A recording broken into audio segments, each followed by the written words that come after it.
What's up, guys? It's Michael Lieutenant from AbsolutelyArbitrary. I'm doing the commentary before I actually know what video I'm putting it on, so whatever you may be watching, I hope you enjoy. In fact, it's probably either Call of Duty Black Ops, because I just did really well in that game, because I don't play Modern Warfare 3, so you may be watching a really great domination game that I've been playing, or you may be watching Battlefield, but I doubt it.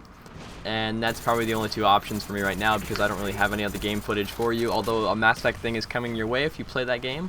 But anyways, let me get into the commentary itself, the story I have to tell. It was an awesome day yesterday, an amazing day, and I wanted to share it with you because I usually don't have that many things going on in one day, like that kind of add up on like a perfection kind of note. And you know, I've been in Maine for almost the entire summer, so I've been away from my computer because now I live in Boston, and so my computer was in Boston, and I was in Maine for 2 months, something like that. But now I'm back, and I'm really excited to get back into making videos, and I'll be at college in about 10 days, which I know I start really late for anybody who's, you know, maybe in college or knows about college. It usually starts at the beginning of this month, but because, I don't know, my college, it starts late.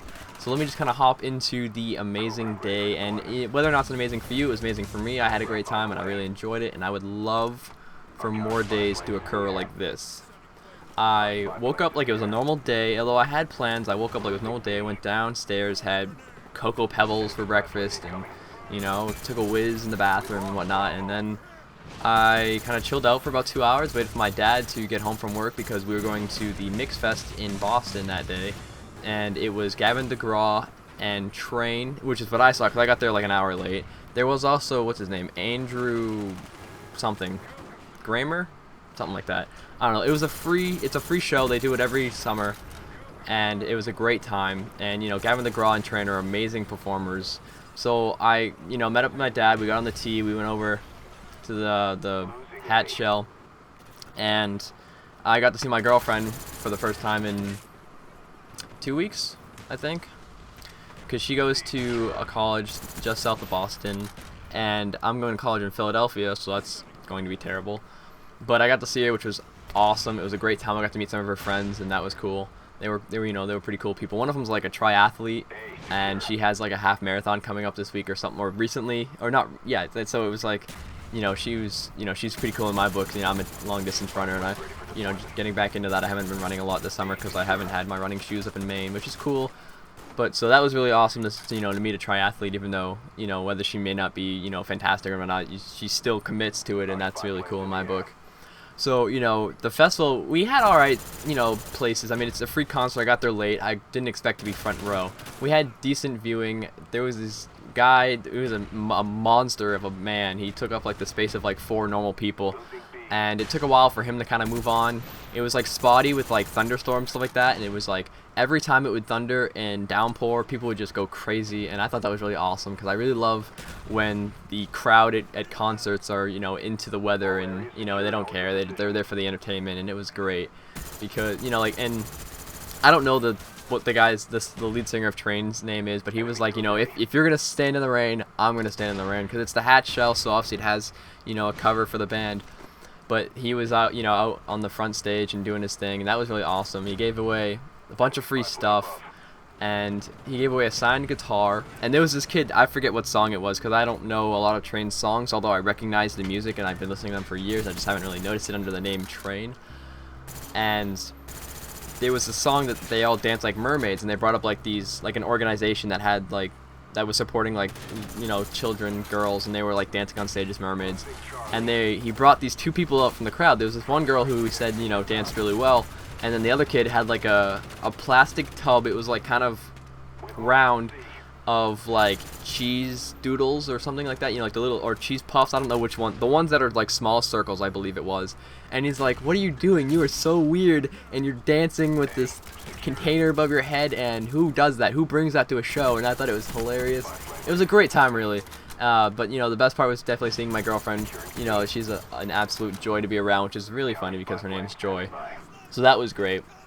And then it started absolute downpouring, and we were trying to go for ice cream because they have a shuttle that goes back to their college, and it runs on a schedule, so we had an hour to kill.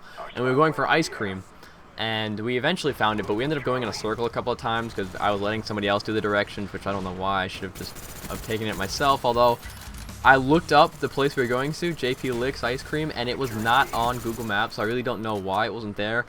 I mean, one of them was there, but it was like across town, and I know that was the one we were looking for, so I don't know why it wasn't doing more ones near my location, but whatever. We found it eventually because we made our way back to the station, and then they, you know, recognized the area, so they knew where to go from there. But we got ice cream, and then it started downpouring. I was wearing a white tee, so I won the wet t-shirt contest, and we were back at the station. Oh wait, no, sorry, I skipped the part. On the way back to the station, we got interviewed.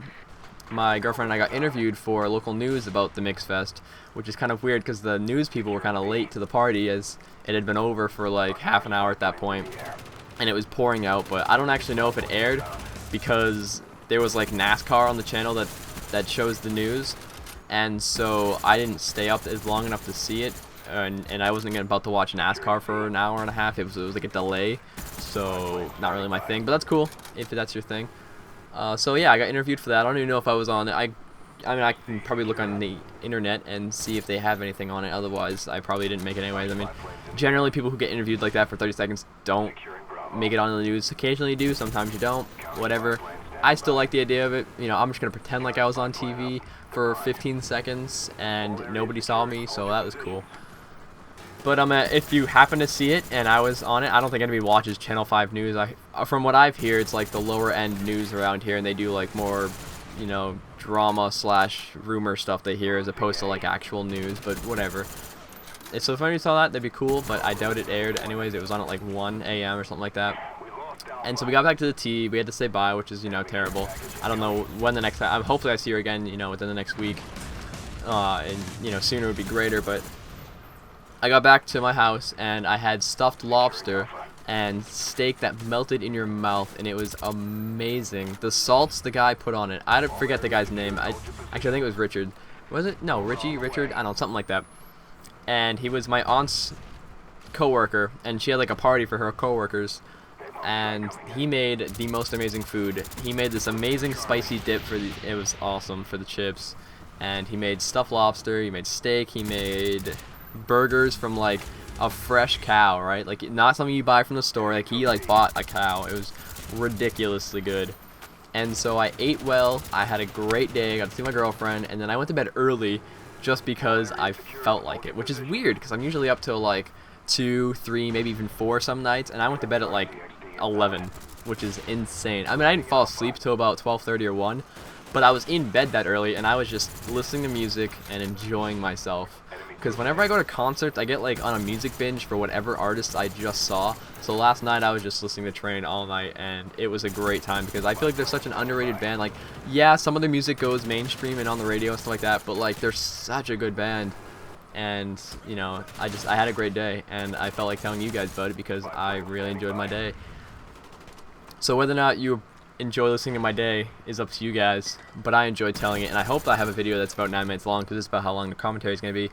But I'm back. I have a few video ideas, and if not, I mean, not necessarily video gaming, you know, ideas. I have kind of like short film kind of things, but like I always just kind of screw around with that, and it never turns out fantastic.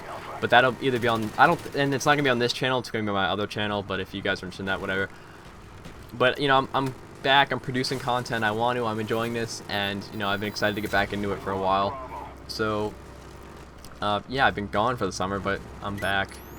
On second thought, normally the commentary would have ended right now and I would have done the outro kind of thing, but I realized that with the video that I recorded with the domination match, I have about 2 more minutes of commentary that I need to record, so I'm gonna just go ahead and wing it and see what comes to mind.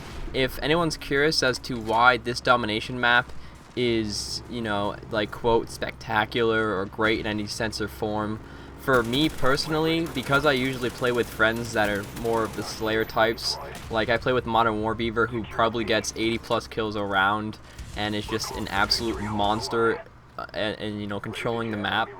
I'm generally more of a support role where I, you know, make sure that we don't get backdoored at, you know, the opposite side of the map, and I usually have spawn control down while he's doing most of the slaying.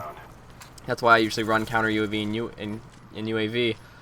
But in this game, I wasn't playing with anybody, I was playing by myself, so I got, I think 71 kills in the end, and that happens to be the most domination kills I've gotten in a round.